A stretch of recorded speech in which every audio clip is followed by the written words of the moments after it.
नमस्कार, स्वदेश एजेंडा देख रहे हैं आप और मैं हूं आपके साथ राखी। मध्य प्रदेश में ओबीसी आरक्षण कोर्ट की तारीख पर तारीख के बीच फंसता जा रहा है। 27% आरक्षण देने से जुड़े मामलों की सुप्रीम कोर्ट में गुरुवार को सुनवाई हुई। इस दौरान मध्य प्रदेश सरकार की ओर से वकील मौजूद नहीं थे, जिसके बाद ओबीसी वर्ग के अधिवक्ताओं के अनुरोध पर इन मामलों की अगली सुनवाई 4 फरवरी 2026 तय की गई।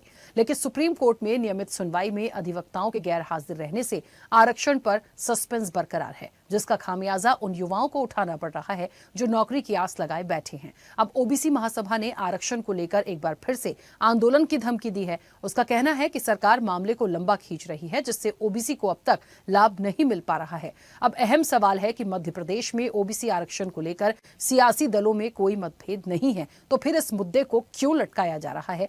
कोर्ट में तारीख पर तारीख से क्या युवाओं के भविष्य के साथ खिलवाड़ नहीं हो रहा? क्या श्रेय लेने की होड़ के चलते सियासी दल इस मामले को सुलझाना नहीं चाहते? और कब ओबीसी को इसका फायदा मिल पाएगा? इसी पर विस्तार से करेंगे चर्चा। उससे पहले देखिए ये रिपोर्ट।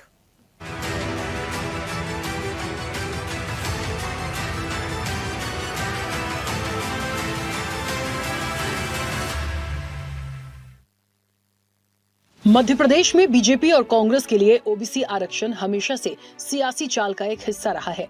कई सालों से एमपी की राजनीति में सबसे ज्यादा चर्चित रहे 27% ओबीसी आरक्षण केस में सुप्रीम कोर्ट में जिरह जारी है। सुप्रीम कोर्ट में न्यायमूर्ति नरसिंहा और न्यायमूर्ति विजय बिश्नोई की खंडपीठ के समक्ष ओबीसी आरक्षण से जुड़े सभी केस पर गुरुवार को सीरियल नंबर 106 पर अंतिम बहस के लिए सूचीबद्ध थे। लेकिन जैसे ही मामलों को कॉल किया गया, मध्य प्रदेश सरकार की ओर से कोई भी वकील मौजूद नहीं हुआ। सुप्रीम कोर्ट में मध्य प्रदेश सरकार ने सॉलिसिटर जनरल तुषार मेहता समेत 5 अन्य वरिष्ठ अधिवक्ताओं को नियुक्त कर रखा है। इसके बावजूद सुनवाई के दिन एक भी वकील का कोर्ट में मौजूद न होना सरकार की मंशा पर सवाल खड़े कर रहा है। हालांकि ओबीसी आरक्षण से जुड़े सभी केस राज्य सरकार ने हाईकोर्ट से सुप्रीम कोर्ट में ट्रांसफर करवा दिए थे। ओबीसी वर्ग के वकीलों का आरोप है कि 27% ओबीसी आरक्षण लागू करने के दबाव से बचने के लिए ऐसा किया गया है। ओबीसी महासभा ने कहा कि राज्य सरकार की ओर से कोई ठोस और प्रभावी पक्ष पेश नहीं किया गया, जिससे लंबे समय से लागू 13% होल्ड हटाने की दिशा में कोई फैसला नहीं हो सका। लगातार देरी से ओबीसी समाज में आक्रोश है। इसे केवल न्यायिक प्रक्रिया नहीं, बल्कि ओबीसी समाज के संवैधानिक अधिकारों के साथ अन्याय के रूप में देखा जा रहा है। वहीं भोपाल में राष्ट्रीय युवा गुर्जर स्वाभिमान संघर्ष समिति ने आरक्षण लागू करने को लेकर प्रदेश स्तरीय आंदोलन की शुरुआत की। गुर्जर समाज का कहना है कि जब तक ओबीसी को उसका हक नहीं मिलता, आंदोलन जारी रहेगा। हम सुप्रीम कोर्ट का सम्मान करते हैं और मध्य प्रदेश सरकार से मांग करते हैं कि विगत कई वर्षों से जो मध्य प्रदेश की आवाज है, जो मध्य प्रदेश में ओबीसी वर्ग की जो मांग है कि 27% रिजर्वेशन मिलना चाहिए, वो आज तक नहीं मिल पा रहा है। 13% अभी भी होल्ड है। सरकार पूरी ताकत के साथ अपना पक्ष सुप्रीम कोर्ट में रखे और मध्य प्रदेश में 27% रिजर्वेशन लागू करा के लाए और 13% होल्ड को जल्दी से जल्दी हटाए।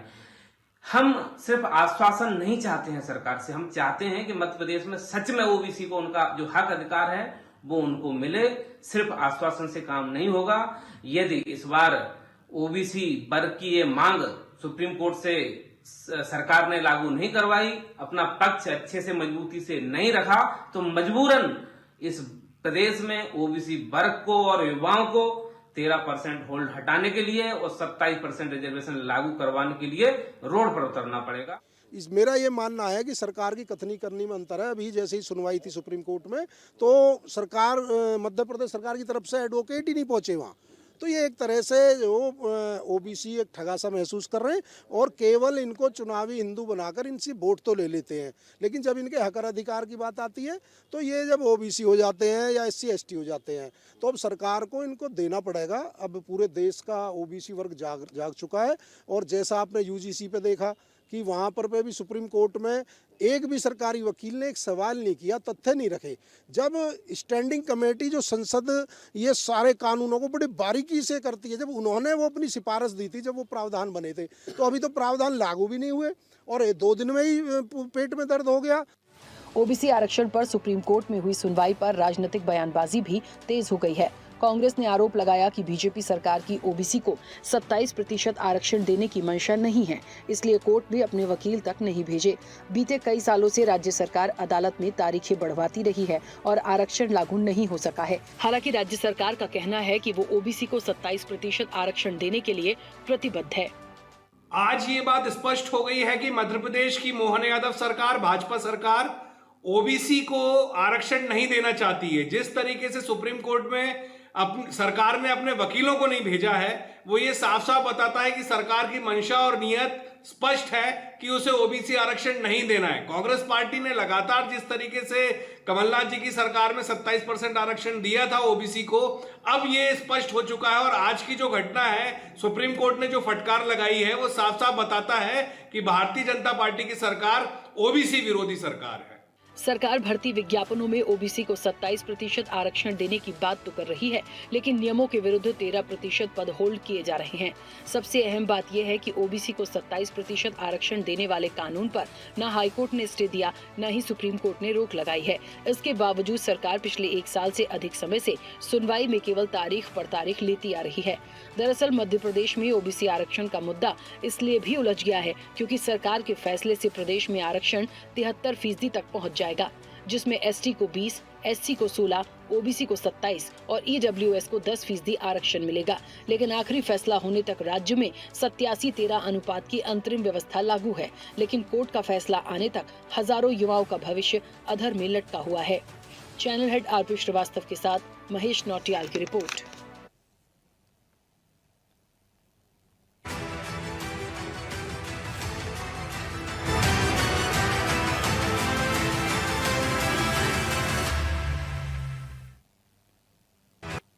चलिए, तो ओबीसी आरक्षण पर सस्पेंस बरकरार है और वाकई में एक बड़ा सवाल है कि ये इंतजार कब खत्म होगा, कब आरक्षण मिलेगा। यहाँ पे एक चीज देखनी पड़ेगी, नाराजगी तो किसी के बीच नहीं दिखती, कोई ऐसा मतभेद नहीं दिखता।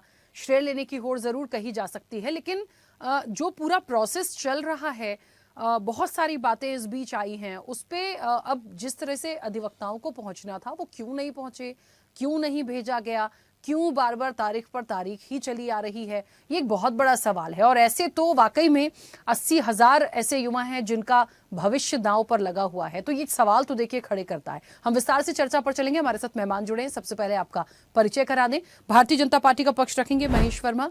महेश जी, बहुत स्वागत चर्चा में जुड़ने के लिए। कांग्रेस का पक्ष रखेंगे डॉक्टर विक्रम चौधरी। विक्रम जी, आपका भी बहुत स्वागत है।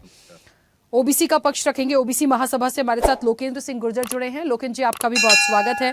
सुप्रीम कोर्ट के अधिवक्ता हैं तनुज दीक्षित। तनुज जी, आपका भी बहुत स्वागत है। राजनीतिक विश्लेषक हैं भूपेंद्र सुल्लेरे। भूपेंद्र जी, आपका भी बहुत स्वागत है। और स्वदेश न्यूज के channel head RP Srivastava ji हमारे साथ जुड़े हैं। आरपी श्रीवास्तव जी, आपका भी बहुत स्वागत है। मैं चर्चा की शुरुआत महेश जी पहले आपसे ही करूंगी। मुझे सुन पा रहे हैं?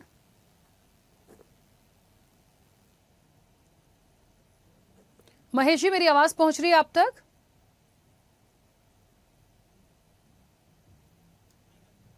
चलिए महेश जी, अनम्यूट करिएगा। चलिए, शायद मेरा संपर्क नहीं हो पा रहा, एक बार फिर से कनेक्ट करने की कोशिश करेंगे। तब तक हम, तनुज जी मुझे सुन पा रहे हैं? चलिए, तनुज जी भी अभी हमारे साथ कनेक्ट नहीं है। लोकेंद्र जी, मेरी आवाज पहुंच रही है आप तक? बिल्कुल आवाज पहुंच रही है। हाँ लोकेंद्र जी, मुझे लगता है ओबीसी आरक्षण को लेके हम और आप कई बार चर्चाओं में बैठे हैं। हर बार यही होता था कि आज सुनवाई हो रही है, फिर अगली तारीख आई, फिर सुनवाई होती है, फिर अगली तारीख आई। एक बार तो ये भी हुआ था कि जो दस्तावेज हैं वो इतने सारे हैं कि उसको पढ़ने में वक्त लगेगा, इसलिए समय चाहिए। ऐसी बहुत सारे एक्सक्यूजेस आए हैं। लेकिन फिलहाल यदि कोई तारीख तय हो गई है, उस पर सुनवाई होनी है, उस पर यदि कोई अधिवक्ता ही नहीं पहुंचेगा तो इसे किस तरह से समझें? क्यों सॉल्यूशन नहीं हो रहा है? कहां गड़बड़ी है? देखिए, जहां तक पक्ष और विपक्ष की बात है, उनका भी कहीं मुझे ऐसा मतभेद नहीं दिखा। आरक्षण की बात कांग्रेस के समय पे भी थी, आरक्षण की बात अभी भी हो रही है, वही 27% आरक्षण है। फिर परेशानी कहां आ रही है?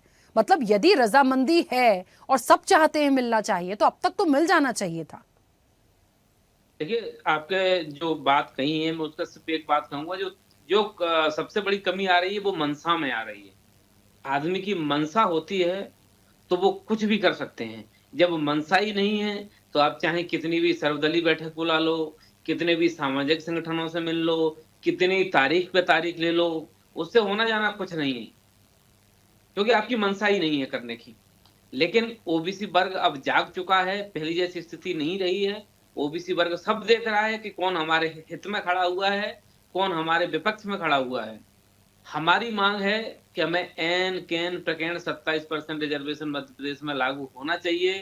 13% जो होल्ड लगा है वो हटना चाहिए। उसके लिए सरकार क्या करेगी, कैसे करेगी, ये उन्हें करना है। तारीख पे तारीख हम सुनकर हम थक चुके हैं। अब हम जल्दी से एक बड़े आगाज और बिगुल की तैयारी कर रहे हैं, क्योंकि एक कहावत है कि जब तक बच्चा रोता नहीं है तो उसकी माँ भी दूध नहीं पिलाती है। अब हम जो भी होगी जंग आर पार की होगी, और या तो ओबीसी के 27% रिजर्वेशन लेके आएंगे, या फिर हम जो समय और वक्त तय करेगा वो बताएगा कि क्या ठीक है, होगा। ठीक है। विक्रम जी मुझे सुन पा रहे हैं? जी, आवाज आ रही है। ठीक है। लोकेन जी तो कह रहे हैं कि मंशा पर सवाल है, करना नहीं चाहती सरकार। एक बात समझ में नहीं आ रही है, सरकार की भी रजामंदी है, चीजें आगे बढ़ गई, कांग्रेस हमेशा से पक्ष में रही, कांग्रेस की भी चीजें समझ में आती हैं, लेकिन अधिवक्ता का वहां ना पहुंचना ये एक सबसे बड़ा सवाल है। क्योंकि तनुज जी से मुझे पूछना था, वो कनेक्ट नहीं है, इसलिए आप ही के साथ इस चीज को आगे बढ़ा रही हूँ।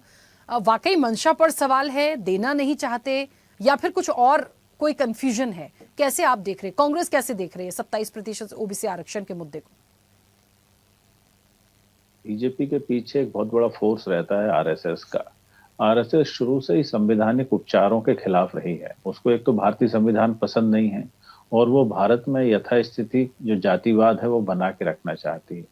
आपने कहा कि वकील क्यों नहीं पहुंचे, वकील इसलिए नहीं पहुंचे कि वो अनुपलब्ध थे, उनको नहीं पहुंचने दी गई, उनको ताकीद थी कि वो नहीं पहुंचे, क्योंकि पिछले सत्र में इसी सरकार ने ये जवाब दिया था कि उस समय तक करीब 60 से 70 करोड़ रुपया जो है वकीलों की फीस के तौर पर खर्च किए जा चुके हैं।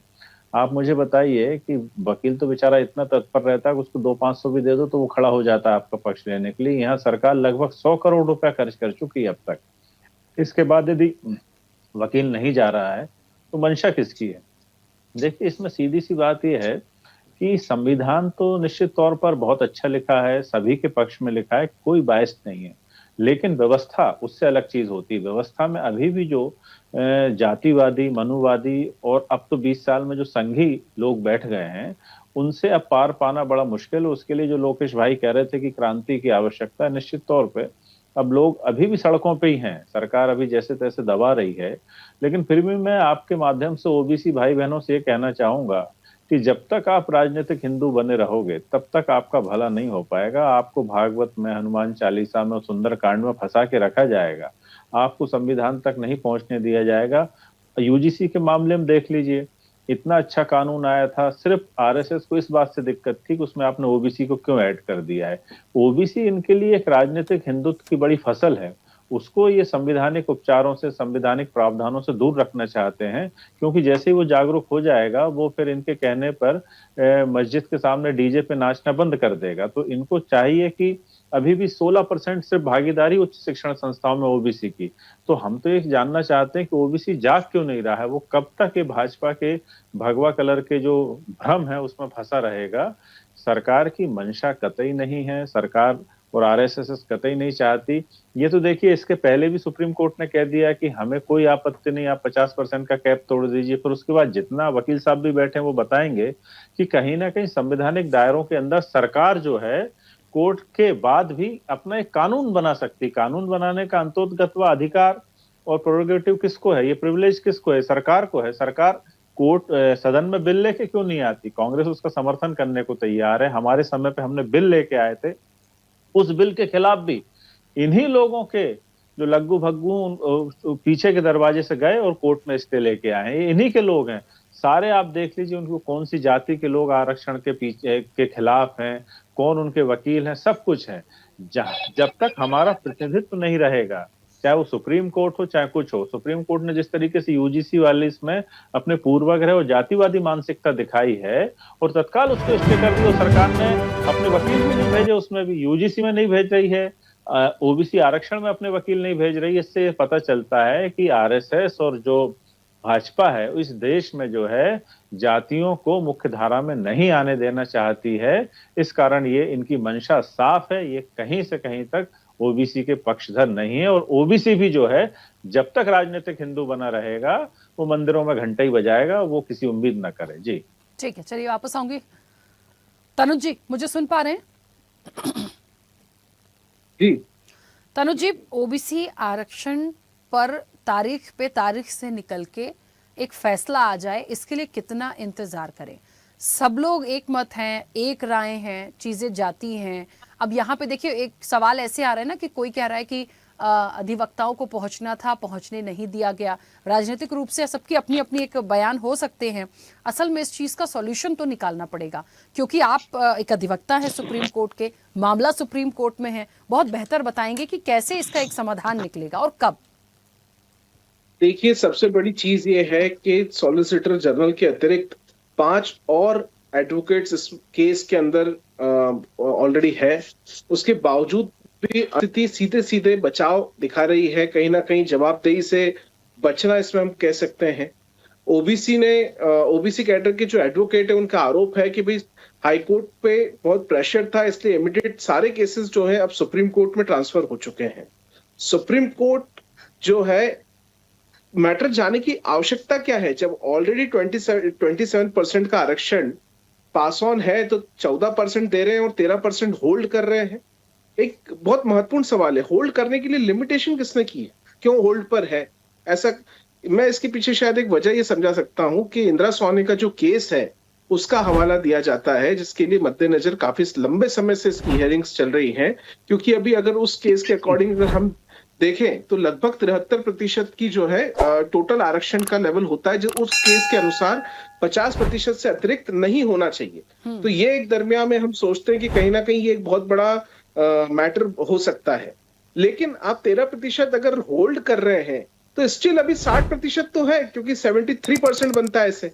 अभी अगर आप 13% का जो होल्ड लिमिटेशन आप अगर उसको विड्रॉल करते हैं तो टोटल 27% अगर आप आरक्षण देते हैं तो इस समय 73% हो जाएगा। और अगर फिर भी वो इंदिरा सोनी वाला जो केस है फिर भी उसकी अवहेलना है, उसमें तो 50% का ऑर्डर है, ऑलरेडी 60% पे स्टेट चल रहा है। जी ठीक है, तो ये बहुत महत्वपूर्ण है। इसका समाधान कौन और कैसे दे सकता है तनुज जी, आपके नजरिए से महत्वपूर्ण जिम्मेदारी किसकी है? निश्चित रूप से, क्योंकि मामला अब सर्वोच्च न्यायालय में लंबित है, जवाबदेही सरकार की है, सरकार के अधिवक्ताओं की है जो वहां पर इम्पैनल्ड है और सरकार का पक्ष रखते हैं। निश्चित रूप से उनको अपनी तरफ से जो भी क्लॉज एंड प्रॉन्स है वो बताना पड़ेंगे, क्या समस्याएं जा रही है वो बताना पड़ेंगी, और उसके आधार पर जो निर्णय है, अच्छा ये निर्णय बेहद महत्वपूर्ण इसलिए भी होगा कि क्या जो इंदिरा सोनी वाले केस का डिसीजन था उसको कोर्ट बदलेगी, यथावत रखेगी? अगर यथावत रखेगी तो भी आज के दिनांक में जो आरक्षण का है इस स्टेट में वो 60% के आसपास है, यानी 50% से फिर भी 10% अत्यधिक है। ऐसे में बहुत महत्वपूर्ण होगा कि फैसले के अंदर निरंतर रूप से जो लगातार पेशियां होने की आवश्यकताएं हैं, सारे जवाब देने की आवश्यकता है, उसके बाद ही कोई निर्णय पर ये पहुंचेंगे। जी ठीक है, महेश जी मुझे सुन पा रहे हैं? जी नमस्कार। नमस्ते महेश जी, पूरी जिम्मेदारी सरकार की है और सरकार को इसको लेके जल्द से जल्द वर्कआउट करना चाहिए। क्यों 13% होल्ड है ये भी बताना है, कहाँ कोई क्लॉज है वो भी बताना है, पर असल में सामने कुछ भी नहीं आ रहा। तो ये एक बड़ा सवाल हो गया है कि सबके सब मतलब पूरी उम्मीदों से सरकार की तरफ देख रहे हैं, लेकिन कोई रिजल्ट नहीं है। यदि मंशा साफ है तो फिर आरक्षण में देरी क्यों? राखी जी, ये किसके मंशा पे सवाल उठाया जा रहा है? किसके नियत पे सवाल उठाया जा रहा है? जो मोदी सरकार जो है इस देश में संविधान संशोधन करके पिछड़ा आयोग बनाती है, ऑल इंडिया पिछड़ा कोटा को जो है निर्धारित करने का जो है समयबद्ध तरीके से उसका पालन करने का जो है ऑर्डिनेंस लेकर आती है। ओबीसी को लेकर जो है ये घोषणा किसने करी? मुख्यमंत्री ने करी। और आज की डेट में ये कह देने मात्र से कि वकील अनुपस्थित है वो अनइथिकल है, और सुप्रीम कोर्ट या हाई कोर्ट या कहीं भी इस तरह की अगर कोई परिस्थिति होती है, बाध्यकारी सिचुएशन होता है, स्थिति परिस्थिति होती है, उसमें अगर कोई अनुपस्थित हो जाता है, उसके लिए इतना बड़ा बवाल सवाल और अवाल काटा जाएगा कि देखिए ये सरकार अब कैसी, इसका चरित्र देखिए कैसा निकला, जो ओबीसी विरोधी है। और सुप्रीम कोर्ट के जज जो है क्या इतने मूर्ख है कि वो किसी अनुपस्थिति को लेकर जो है उन्होंने उस चीज को अलाउ किया होगा? कोर्ट के अंदर कोई अगर वकील नहीं आया है तो कई बार तो कोर्ट कहता है कि भाई अगर नहीं आया तो भी हम जिरह करेंगे, तब भी हम बात करेंगे। तो सवाल यह है कि क्या उनकी भी मिली भगत है क्या इसमें? तो इस तरह के सोच के साथ, इस तरह के विचार के साथ, इस तरह के वाणी के साथ किसी चीज का विरोध करना, मैं समझता हूं ये अपने आप में बहुत बहुत ही हास्यास्पद है। दूसरी बात कि देखिए, जब मुख्यमंत्री ने ये बात कही तो उनकी मंशा स्पष्ट थी और उन्होंने बकायदा विधानसभा में प्रस्ताव पारित करके इसके ऊपर मुहर लगाने की बात कही। उन्होंने कोई हवा में बात नहीं करी, बकायदा इसके लिए समिति की गठन हुआ। उस गठन के तहत जो है सारी चीजें डिस्कस हुई, कहीं इसका कोई कानूनी पक्ष कमजोर न रह जाए। अब ये सारी चीजें क्या जाहिर करती है? ये सारी चीजें स्थापित करती है कि ओबीसी के हित में जो चीज जरूरी है, और भारतीय जनता पार्टी तो वो सर कर रही है जो अति पिछड़ा इन सब चीजों को हमने कहीं वर्गीकरण करके लाभ देने का प्रयास जो है आज से नहीं 25-30 साल से कर रहे हैं। और मुख्यमंत्री हमने यहाँ जो हमारे 3 मुख्यमंत्री आए, या उमा भारती हो, शिवराज सिंह चौहान जी हो, या अब मोहन यादव जी हैं, ये कौन से वर्ग से हैं? लोग बताए ना। तो अगर ओबीसी की हितैषी हम नहीं हुए तो वो लोग हैं जिन्होंने 75 साल में ओबीसी पिछड़ा वर्ग आयोग भी बनाने की कभी नहीं सोची। जो आयोग एक संवैधानिक व्यवस्था होती है जो लगातार इस बात के लिए काम करता है कि ओबीसी की वर्तमान स्थिति परिस्थिति में उसको क्या लाभ मिले, किस तरह से उसकी शैक्षणिक सुधार हुआ या नहीं हुआ, उसमें कोई आर्थिक उसकी प्रगति को लेकर कोई और क्या काम अच्छा किया जा सकता है। इन सब चीजों की चर्चा, इन सब चीजों की योजना, सामाजिक सुरक्षा जो है वो ओबीसी वर्ग को सबसे ज्यादा इस देश में मिलता है। तो जहां 85% सामाजिक सुरक्षा के चक्र में ओबीसी है, उसको भी लेकर ये कहा जाए कि नहीं विश्वकर्मा योजना क्या है, इस तरह की कई कर्मयोगी योजना क्या है, इन लोगों को कहीं अगर समझ में आएगा तो बहुत सावधानी के साथ उन बातों को रखेंगे जिन बातों को लेकर वो कहीं पब्लिक के बीच में जाते हैं और ये कहते हैं कि देखिए ओबीसी के नाम पर भारतीय जनता पार्टी ठगी कर रही है। ठगी नहीं है साहब, ये वो देश है अब कि आज आप इसको आंख में पट्टी नहीं बांध सकते हो। जनता बहुत जागरूक है। आप जो बोल रहे हो आपकी तुरंत वो हर एक आदमी के हाथ में मोबाइल है, वो चेक करता है कि भाई ये फैक्ट एंड फाइंडिंग क्या है। तो बहुत सारी चीजों को जो है राजनीतिक कारणों से करना, देखिए मैं बीच में बोलता नहीं हूँ किसी के, आपने बीच आप मैं भी सुन रहा था आपको, बहुत सभ्य तरीके से आप पढ़े लिखे व्यक्ति हैं, मैं आपसे उम्मीद अपेक्षा ये करता हूँ कि आप बीच यूजीसी पे भी वकील नहीं पहुंचा, उस पे फिर वही बात यूजीसी के ऊपर आप जब डिबेट करिएगा, डिबेट में बैठिएगा, आपको यूजीसी के भी बताएंगे कि यूजीसी का क्यों बवाल है। यूजीसी पूछिए ना दिग्विजय सिंह क्या कर रहे थे अध्यक्ष के नाते, तब समझ में आएगा कि आप यूजीसी के कितने बड़े पक्षधर हैं और आपका चेहरा क्या है। तो चेहरा चार चरित्र को छोड़ दीजिए, आप अब आ जाइए आज का जो मुद्दा है, जो उसके ऊपर चैनल हमको आपको आमंत्रित किया है और अपने विचार रखने का मौका दिया है। तो जो सबसे जरूरी है और जो सबसे बाध्यकारी है वो ये है कि एक मुख्यमंत्री जो संवैधानिक पद पर बैठा हुआ है, अगर वो कोई पब्लिकली अनाउंस करता है उसके बाद पर भी हम विश्वास नहीं करेंगे, उसको भी हम कहेंगे नहीं इसका तो कोई मतलब नहीं है। भारतीय जनता पार्टी के पीछे तो आरएसएस है, आरएसएस का कभी आरक्षण का लेना देना ही नहीं रहा, ओबीसी के खिलाफ रही आरक्षण। अरे आरक्षण का भारतीय आरएसएस के खिलाफ, अगर आरएसएस खिलाफ होता तो पिछड़ा वर्ग आयोग बनता क्या? कहने का मतलब क्या है? इस तरह के सोच और इस तरह के विचार को कहीं रखकर और आपके दर्शकों के बीच में इस तरह की भ्रांति फैलाने का, दुष्प्रचार करने का मतलब क्या है? स्पष्ट है कि आप ओबीसी विरोधी हैं। आप ओबीसी होते हुए भी आप उन चीजों को कहीं रेखांकित नहीं कर पाते हैं जो इसकी जरूरत है। जरूरत किस बात की है? जरूरत इस बात की है कि वो चीज जो कि आप सारी चीजें ठीक जो कानून बनाने जा रहे हैं या जो आरक्षण का लाभ देने जा रहे हैं, मैडम महेश जी सारी चीजें ठीक है, लेकिन ये बताइए कर रहा है वो यदि ज्यादा समझदार नहीं मानते आप? विक्रम जी एक सेकंड रुकिएगा। महेश जी मुझे ऐसा लगता है जब सरकार इस पूरे मुद्दे को लेकर गंभीर है, समझती है, ओबीसी आरक्षण देना भी चाहती है, मंशा भी साफ है, तो सर कोई भी सुनवाई होगी तो क्या वकीलों का उपस्थित होना जरूरी नहीं है? बड़ा मुद्दा है, कोई छोटा सा मुद्दा तो नहीं है। और उनका ना होना और फिर तारीख आ जाना और आज की बात नहीं है, कब से परेशान हो रहे हैं ओबीसी वर्ग के लोग। राखी जी कितनी नियुक्तियां होल्ड हैं? देखिए बिल्कुल आपकी बात सही है। नियुक्तियां तो देखिए, नियुक्तियों की बात अगर आप कहेंगी, मनमोहन सिंह सरकार ने एक ऐसा पाप किया कॉन्ट्रैक्चुअल जॉब को लेकर इस देश में, आरक्षण को अपने खत्म पाप तो करने का देखते नहीं ये है, किया कहाँ गया पहुंच गए? और सुप्रीम अरे कोर्ट में धिक्कार है मैंने कि कम से फिर कम से 14 इतिहास साल में तक शरण लड़ाई ले लेते लड़ी हो दलित महेश जी। संगठनों ने, अभी की तब बात जाके नहीं कर अब रहे, आज खुद के जाकर जो पाप है नहीं देख रहे वो हैं। कहीं तो आज भागीरथ जाके का पाप कहीं देख लो, रास्ता साफ हुआ। तो तो छोड़ दीजिए इन स्लॉटर सब हाउस बातों का के लिए पाप देख लो, कहाँ के पाप कि गिना क्या दो हम होता है क्या नहीं होता है, लेकिन जो अपने सबसे पाप जरूरी देखो है पहले। वो ये अभी है अब कि आपके सुप्रीम पाप कोर्ट गिनती में करने आज के ठीक है लिए विक्रम जी, डिबेट एक बुलाई सेकंड, गई। विक्रम जी कोई प्लीज वकील एक अगर सेकंड नहीं रुकिए। आता है तो उसके लिए कोर्ट जो है वो संपूर्ण रूप से जवाबदेह है कि वो कोर्ट निर्णय करे, वहां का जज निर्णय करे, तब कहीं ये स्पष्टता होती है कि भाई हाँ सरकार के वकील के पार्ट पे या सरकार के पार्ट पे कोई कोताही है। कोर्ट ने ग्रांट किया कि ठीक है जी, आज नहीं तो कल हो जाएगा सुनवाई, लेकिन इसको हलवा ये है। कह देना कि नहीं ये तो सर अनुपस्थिति कोर्ट क्या दर्शाता करेगा है जब कि सब ये लोग OBC उपस्थित ही नहीं विरोधी होंगे, चेहरा है, जब ये चर्चा ही OBC नहीं विरोधी होगी तो पार्टी ना है, तो कोर्ट ये डिसीजन OBC कैसे दे सकता है? ओबीसी के भला नहीं चाहते, ऐसा कल नहीं होगी है सुनवाई क्या? क्यों वर्मा जी, कल सुनवाई होगी? भैया। उसमें सब तरह का प्रावधान है, अगर अच्छा। अर्जेंट एप्लीकेशन डाला जाएगा वो भी सुनवाई होगी। हम आप लोग बीच तो में जो हम लोग तो ये जंगलों कमेंट्री से कर निकल रहे के आ हो, रहे ये हैं ना। कमेंट्री नहीं, के नहीं, लिए हम हो लोग बैठी सुनो, आप हम एंकर लोग क्यों बन जंगल रहे से आए हो? हैं ना। आप एंकर क्यों बन रहे हो? काहे आप को एंकर हो क्या? क्यों वो धूर्त पूछेंगे का ना अपने सवाल बगरा मेरे रहे से, हो? आप चुप अपने रहिए। पाप बताओ, आप बिना अब मतलब दोगे आप बिना मतलब अरे के भाई, बीच में जो आप है, जैसा धूर्त आदमी मैंने नहीं देखा कि किस बात अरे क्या भैया बात कर काहे रहे का हो आप? धूर्त यहाँ है? वकील बैठे हो, यहाँ वकील काहे बैठे का हैं, दो धूर्त दो है? तीन तीन। काहे आप का जितने धूर्त पढ़े है? लिखे विद्वान लोग बैठे हैं, क्या अरे बातें काहे कर का रहे हो आप?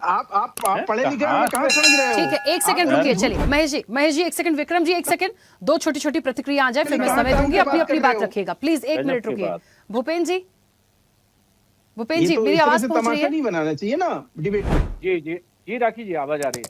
भूपेंद्र जी कैसे इस विषय को देखते हैं? एक ही सवाल हो गया कि कौन चाहता है, नहीं चाहता, चाहते सब हैं पर सॉल्यूशन कोई नहीं दे रहा।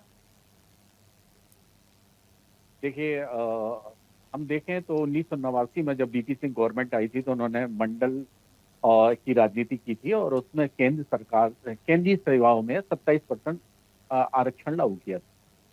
फिर उसके बाद ये राज्य में जब कमलनाथ जी की सरकार आई तो राज्य में 27% का इन्हें पारित करने के लिए अपने कैबिनेट से पास किया। उसके बाद जो विभिन्न चुनौतियां थी उसको कोर्ट में लोग लेके गए और अधिवक्ता ने जिस तरह से अधिवक्ता ने बताया कि 1992 का इंदिरा सिंह बनाम भारत सरकार का केस था, तो जिसमें एक फैसला आया था कि 50% से ज्यादा नहीं हो, लेकिन किसी कंडीशन में ज्यादा हो सकता है, उसमें एक लाइन भी थी और उसके तहत विभिन्न तरह, लेकिन संविधान में अनुच्छेद 15 और 16 के क्लॉज 4 में दिया गया है कि समानता के लिए आरक्षण दिया जा सकता है, तो उसी के तहत ये आरक्षण की व्यवस्था है। लेकिन आरक्षण राजनीति की दृष्टि से हर पार्टी के लिए महत्वपूर्ण है क्योंकि ये एक कलेक्टेड वोट को लिए एक डिवीजन करता है और उसको एक कलेक्टेड वोट भी बनाता है। तो कोई भी इसके, ये मधुमक्खा का एक छत्ता है, किसी भी इसका विरोध कोई राजनीति पार्टी नहीं कर सकती और चाहे वो तकनीकी रूप से कुछ भी करे, लेकिन ऑन रिकॉर्ड में कहीं पे भी कोई खामी नहीं कर सकता कि उसका विरोध ही नहीं कर सकता। तो इस पे लगभग 100 से ऊपर पिटीशन मध्य प्रदेश हाईकोर्ट में लगी और उसको लिए सरकार ने कहा कि सुप्रीम कोर्ट में सारी सुनवाई हो, तो सुप्रीम कोर्ट में चली गई। उसके बाद जब सुनवाई के लिए चली गई तो अब उसके लिए कुछ ओबीसी के लोग थे, कुछ उसके विरोध में थे, कुछ उसके समर्थन में थे, ऐसे करके लगभग सारी पिटीशन को समराइज किया गया। उस समराइज के बाद जब शिवराज जी सरकार थी, फिर उसके बाद अभी मोहन सिंह की सरकार, उन्होंने पैनल किया, पैनल के बाद उन्होंने सुनवाई सुप्रीम कोर्ट ने अपनी तारीखें दी। लेकिन सबसे महत्वपूर्ण बात यह है कि 48% वोटर ओबीसी का है, जो एक महत्वपूर्ण वोटर है, क्योंकि हमने देखा है कि उस हिसाब से कांग्रेस ने अपनी जो चुनाव कैंपेन में था तो उसने कहा था जिसकी जितनी भागीदारी उसकी हिस्सेदारी, इस तरह से उन्होंने इलेक्शन के रूप में, और उसका फायदा उनके रूप में हम देखें तो 2024 में उत्तर प्रदेश में भी मिला उनको, लोकसभा चुनाव में पीडीए के तहत। तो ये काफी एक सेंसिटिव मुद्दा है। अब रही बात ये कि इसमें पैनल में वकील क्यों नहीं गए, तो जो अपोजिशन वकील थे वो उसकी कॉस्ट की भी व्याख्या कर सकते थे, क्योंकि अगर इसके सरकार के वकील नहीं आए तो उनको हेयरिंग के लिए उन लोगों को कहना चाहिए था कि सरकार के लिए बार बार वकीलों का इस तरह से लेट हो रहा है, इसमें लगभग कई सालों से 87% पोस्टिंग हो रही, 13% होल्डिंग है, तो इस तरह से जो है मामला, तो उसके तरह से अगर सरकार को बाध्य किया जाता तो उसमें कॉस्ट लगती है और सरकार उसको बुलाती भी। ये एक लीगल एक टेक्निकल मामला है, जजों के सामने रखा जाता, और उस तरह से उसको भी उन लोगों ने नहीं रखा। अब बात रही सरकार, तो सरकार अपने हिसाब से चाहती है, मुझे ऐसा लगता है कि लॉन्ग लिंगर खींचने की कोशिश कर रही है, और वो इसको चाहती है कि ये मामला जिस तरह से है उस तरह से बना रहे, क्योंकि अगर उसमें कोई निर्णय आता है तो भी उस सरकार के लिए कहेगी कि ये कोर्ट का निर्णय है, और अगर ऐसे मामला चलता रहता है तो भी सरकार के लिए एक थोड़ा सा आगे पुशअप करने के लिए एक पॉइंट रहेगा। लेकिन विपक्ष इस वोट को राजनीति के रूप में शेयर करने की कोशिश करेगा, उस वोट को एक अपने पक्ष में लाने की कोशिश करेगा, क्योंकि आबादी के रूप से 48%, उसमें चाहे आप अल्पसंख्यक की जातियां भी देख सकते हैं, मुस्लिम की भी कुछ जातियां ओबीसी में हैं, हिंदुओं की भी हैं, और कुछ बौद्ध और दूसरे धर्मों के सिख अलग धर्मों में भी जातियां हैं, इस तरह से कि जो एक 48% की आबादी बनती है। लेकिन ये जो वोट है एक कलेक्टिव वोट के रूप में, राजनीति के रूप में, क्योंकि ओबीसी वोट एक बहुत बड़ा राजनीति परिवेश में हमने 2014 की राजनीति के बाद देखा है, तो मोदी जी ने के परिवेश में जिस तरह से अपने आप को एग्रेसिवनेस किया है और अपने आप को ओबीसी बताया, पिछड़ा बताया, और उस तरह से उन्होंने राजनीति स्थापित की, और राज्यों में भी देख लें तो इस तरह से पिछड़ा की जो राजनीति होती है, तो राजनीति जैसे उत्तर प्रदेश में देख लें, या फिर जिस तरह से मुख्यमंत्री बनाए जा रहे हैं, ये सारा एक जो वोट है उसी वोट को कलेक्टिव किया जा रहा है कि उसके जिस राजनीति में वोट जिस जाति का ज्यादा है या जिसका एग्रीनेस ज्यादा है, उसके सीएम या मंत्री बनाने की एक सोशल इंजीनियरिंग की फार्मूला अपनाया जा रहा है। लेकिन साथ साथ ये भी है कि इस मामले में आज हम जब चर्चा करते हैं, जब सुनवाई होती है तो उसके रूप में चर्चा का विषय बनता है, लेकिन अगर विपक्ष भी चाहता है कि उसका सोल्यूशन बने तो तारीख से पहले भी उसको जनता के रूप में घेरा जा सकता है। लेकिन ये जब भी बिंदु बनता है, जब उसकी हेयरिंग आती है या फिर उसकी सुनवाई के लिए तारीख होती है, तो ये जमीनी राजनीति हमेशा जब भी होती है तो मीडिया को साथ में लेके अगर हम राजनीति के रूप में समाज के साथ साथ जुड़े तो वो ज्यादा ही निर्णायक होती है लड़ाई, और उसमें एक मूवमेंट बनता है, और वह वोट भी एक पोलराइजेशन होता है। तो इस तरह से बात है। लेकिन अब जिस तरह से कांग्रेस के बीजेपी के प्रवक्ता कह रहे हैं, तो बीजेपी प्रवक्ता विरोध तो कर नहीं सकते उस चीज का, और न ही उसकी वो कर सकते, तो वो निश्चित रूप से कोई भी राजनीतिक दल होगा, आरक्षण एक निश्चित रूप से बहुत ही संवेदनशील मुद्दा है, जो कि एक जो भी उसके बारे में कुछ भी अगर ऊपर नीचे बोल देता है तो वो उसके लिए ही घातक बन जाएगा। तो इस निश्चित रूप से ये भारत की राजनीति और भारत की राजनीति पार्टियां भी इसी जातिगत हिसाब से अपने कैंडिडेटों को रखती हैं, अपने मंत्रिमंडल रखते हैं, अपने हिसाब से उन और चीजों का कलेक्शन करती हैं, क्योंकि पूरी चीज ही राजनीति पर आधारित है। तो ये बहुत ही महत्वपूर्ण बिंदु है। लेकिन सत्ता के अगर राजनीति में कहा जाए तो दो लोग होते हैं, एक सत्ता, ये विपक्ष, और यह लोकतंत्र की भी होता है। तो जिस तरह से सत्ता को विवश किया जाता है तो वो विपक्ष की भूमिका भी रहती है, और सत्ता उसका से लेना या उसका जो निर्णायक मूड है वो गलत है सही है, ये भी जनता के रूप में विपक्ष ही बता सकता है। तो दोनों की जिम्मेदारी। चलिए वापस आऊंगी। आरपी श्रीवास्तव जी, आप इस विषय को कैसे देखते हैं? क्यों ये देरी हो रही है? क्यों वकील नहीं पहुंचते, या लगातार ये मामला इतना ज्यादा चला जा रहा है? जैसे कि अभी भूपेंद्र जी भी कह रहे थे कि हो सकता है जानबूझ करके लिंगर ऑन किया जा रहा हो, क्योंकि आ जाता है तो भी कोर्ट को कहा जाएगा कि कोर्ट का डिसीजन था, नहीं होता है तो भी चीजें चलेंगी, और राजनीतिक रूप से भी वो इसको कनेक्ट कर रहे थे। आपकी ओपिनियन क्या है? देखिए राखी, जहाँ तक हमको लगता है, और अभी बात भी हो रही थी कि ये जो 27% रिजर्वेशन का मामला है काफ़ी संवेदनशील है, इसमें कोई दो राय नहीं है। जहाँ एक बहुत बड़ा वोट बैंक है, आपने देखिए कि ओबीसी की जो है भागीदारी कितनी है, सत्ता में कितनी है, और वोट बैंक के रूप में कितनी है। तो इन सारी चीज़ों को अगर देखा जाए तो बड़ा गंभीर मामला है।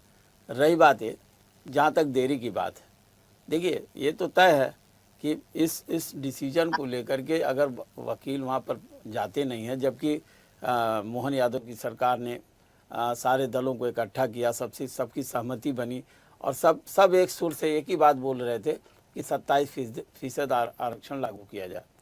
अब जहाँ तक वकीलों का सवाल है, जब हम देखते हैं जब तारीखें आती हैं, कोई वकील नहीं पहुँचता है, कभी जवाब नहीं जाता है, ये डिले क्यों?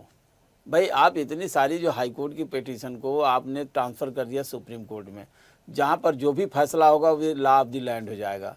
और हमें जहाँ तक ये लगता है कि अगर सरकार के लिए दोनों बातें हैं, अगर मान लीजिए उसके पक्ष में फैसला आता तो सरकार ने प्रयास किया, साथ साथ विपक्षी दलों ने भी प्रयास किया।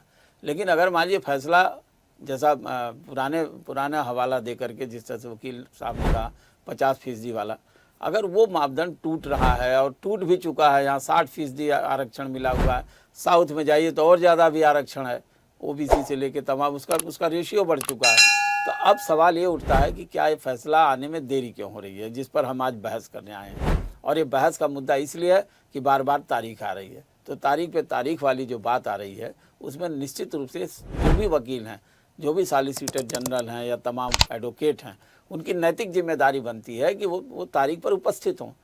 अब वो किसकी वजह से नहीं उपस्थित होते हैं, तो इसलिए सवाल जो है खड़ा होता है सरकार के ऊपर, उसकी मंशा पर सवाल खड़ा कर रहा है, चाहे विपक्ष हो या ओबीसी के जो भी जो संगठन हैं, इनसे जुड़े संगठन हैं, वो इस सवाल को खड़ा करते हैं। दूसरी बात आपने बोला कि 13% जो है पद होल्ड करके रखेंगे।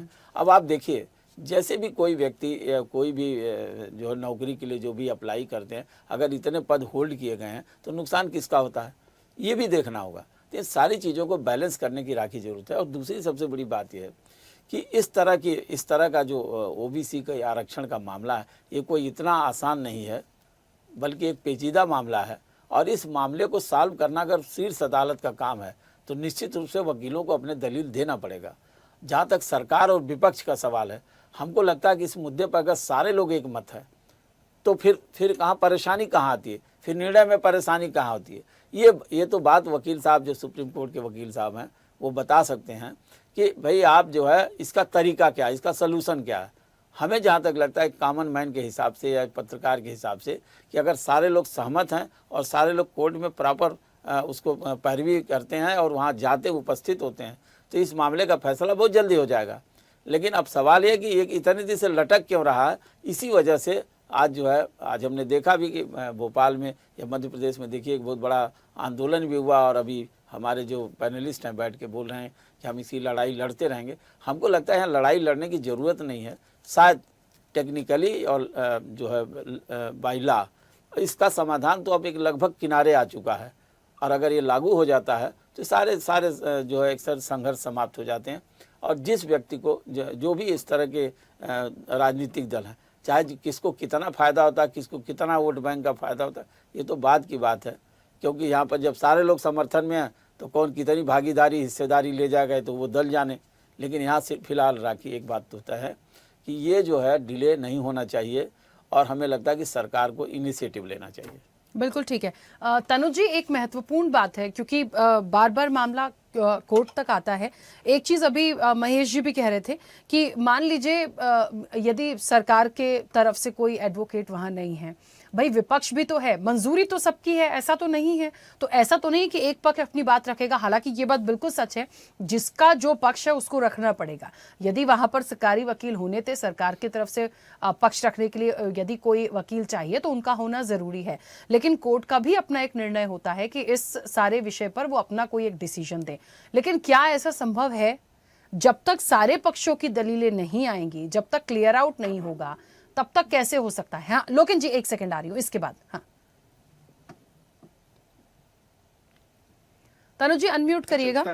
हाँ बोलिए। नहीं, मेरा जी, जब मान लीजिए सुप्रीम कोर्ट में जब कभी भी कोई भी केस चलता है तो दोनों पक्षों को सुना जाता है और सबसे महत्वपूर्ण होता है कि उस पक्ष के फैसले लेने के लिए उसके डॉक्यूमेंट्स जो मांगे गए, खास करके जब राज्य सरकारों से सुप्रीम कोर्ट में कोई भी दस्तावेज मंगाए जाते हैं तो उसकी खाना पूर्ति करे बिना कोई भी निर्णय लेना मुश्किल हो सकता है। ऐसे में निश्चित रूप से सरकार को समय पर उपस्थिति दर्ज करा करके जो भी दस्तावेज है वो खाना पूर्ति पूर्ण करके ही आगे इस केस का निर्णय बनेगा। पहला, अब हम यहाँ दो बातें देखते हैं। अगर हम सोचे कि सरकार ये सोचती है कि कानून गलत था तो इस कानून को खत्म कर दे, और अगर मानती है कि कानून सही था तो इसे लागू करें। ना हाई कोर्ट से स्टे है, ना सुप्रीम कोर्ट से स्टे है, फिर होल्ड पर रखना संवैधानिक नहीं है, ये बिल्कुल भी कॉन्स्टिट्यूशनल नहीं है, पहला। दूसरा, हम कहेंगे कि इसमें बीजेपी कांग्रेस की भी बात नहीं है। कांग्रेस सत्ता में थी तब इसको लागू नहीं किया, बीजेपी बहुमत लेकर के आई, तब इसको टालम टोली कर रही है। नुकसान किसका हो रहा है? ओबीसी के युवाओं का। उसके बारे में कोई चिंता की बात यहां नहीं हो रही है। सबसे बड़ी बात यह है कि अगर आज इंदिरा सोनी का जो केस है, सिर्फ उसका हवाला देकर के अगर बात की जाती तो एससी में 16%, एसटी में 20%, ईडब्ल्यूएस का 10% और अभी जो लागू है वो 14% ओबीसी का। तो कुल मिलाकर के ऑलरेडी अभी भी अगर हम देखें स्थिति को तो लगभग 60% के ऊपर क्रॉस्ड है और 13% मिलेगा तो 73% होगा। लेकिन ये मॉडल की अगर बात करते हैं इंदिरा सोनी केस की, तो निश्चित रूप से तमिलनाडु गवर्नमेंट में आर्टिकल 31B की तहत खास करके जो उन्होंने अनुसूचित उसमें दर्ज कराई है, उसके अकॉर्डिंगली वहां पर 69% का आरक्षण लागू है, जो कि इस केस को भी चैलेंज कर रहा है।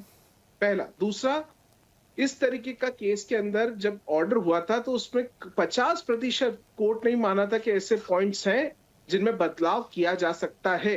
और तमिलनाडु के अंदर पिछड़ा वर्ग की पॉपुलेशन ज्यादा है, उस अकॉर्डिंगली वहां पर चेंजेस हुए हैं। हमारे राज्य में ओबीसी ज्यादा है, उस अकॉर्डिंग चेंजेस किए जा सकते हैं। तो ये सारे महत्वपूर्ण विषय हैं जिसको राजनीतिक माहौल बना है। और सबसे बड़ी बात, दोष सिर्फ बीजेपी का नहीं, कांग्रेस का भी है। लागू कांग्रेस कर सकती थी, नहीं किया। बीजेपी बहुमत में लागू नहीं कर रही है। दोनों जगह ये स्थितियां बड़ी उसमें है। जी ठीक है। हाँ, कुछ कहना चाह रहे थे लोकेन जी, बोलिए। मैं जो ये कहना चाह रहा था कि जैसे कि अभी जो चर्चा चल रही थी कि जो ओबीसी के वकील हैं या अदर वकील हैं वो अपनी बात क्यों नहीं रखते। अरे हमारे वकील वहां पे चिल्ला चिल्ला के रह जाते हैं कि सर इसको टॉप ऑन द बोर्ड लाइए, इस पे जब वकील नहीं आ रहे हैं, वो लोग समय मांग रहे हैं तो आप लोग उस पर बात करिए। सुप्रीम कोर्ट डांटता भी है उनको, लेकिन सॉलिसिटर जनरल चुपचाप जाते हैं पीछे से कमरे में और हाथ जोड़ के निवेदन करके भाई साहब देखना थोड़ा सा और आगे बढ़ा दीजिए, थोड़ा सा आगे कर दीजिए। ये सब चीजें ऐसा नहीं है। ओबीसी भी अब समझदार है, पढ़ा लिखा है, उनके भी वकील हैं वहां पे, और हम लोग भी वहां जाके देखते हैं कि चल क्या रहा है। तो अभी भी हम सरकार से अनुरोध करते हैं, जिस तरीके से मोहन यादव जी ने हमसे जो आश्वस्त किया था, हम उनसे निवेदन करते हैं कि आप भी ओबीसी वर्ग से आते हो और आपने कहा था कि इसको मैं डंके की चोट पर लागू करवाऊंगा, तो आप उस डंके को उठाइए और बजाइए और मध्य प्रदेश में 27% रिजर्वेशन ओबीसी वर्ग के लोगों को दिलाइए। और जो 13% होल्ड, जो बच्चे बेचारे भटक रहे हैं, कई और लोग तो आज ये स्थिति है कि लोग बच्चे कहते हैं कि हम लोग सुसाइड कर लेंगे, तो हमें हमारा भविष्य हमें नहीं पता है कि हमारा क्या होगा, हम ओवर एज तो नहीं हो जाएंगे, हमारी नौकरी लगेगी भी तो कब लगेगी। इन सब चीजों को लेकर आपको समझने की आवश्यकता होगी। तारीख पे तारीख अब नहीं चलेगी, नहीं चलेगी, नहीं चलेगी। ठीक है महेश जी।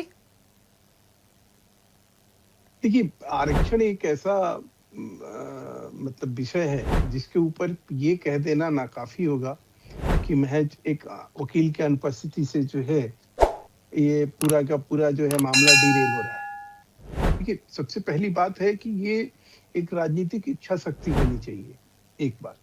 दूसरी बात कि जो एक चरणबद्ध तरीके से वहां काम करने की गुंजाइश होनी चाहिए। सिर्फ नौकरी की बात नहीं है, शिक्षा की बात नहीं है, बिजनेस, व्यवसाय, इंफ्रास्ट्रक्चर, राज्य की प्रगति के अकॉर्डिंग जो है उसमें कितना समावेशी तरीके से हम विकास का एक मॉडल तैयार करते हैं। महिलाएं हैं, उनमें भी ओबीसी वर्ग है। महिलाओं के उत्थान के लिए राज्य सरकार खूब अच्छे से काम कर रही है। इंफ्रास्ट्रक्चर जिस प्रकार से तैयार हो रहा है, मध्य प्रदेश जो एक बीमारू राज्य का एक हिस्सा था, आज उससे बाहर निकल रहा है।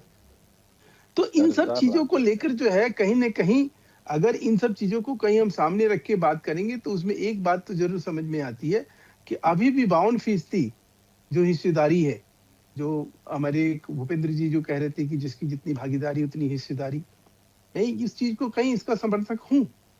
एक होना चाहिए इस तरह की व्यवस्था, लेकिन इन सब व्यवस्था में जो है सिर्फ हम नौकरी तक इसको सीमित रखे और आरक्षण के विरोध में कोई भी नहीं है इस देश में।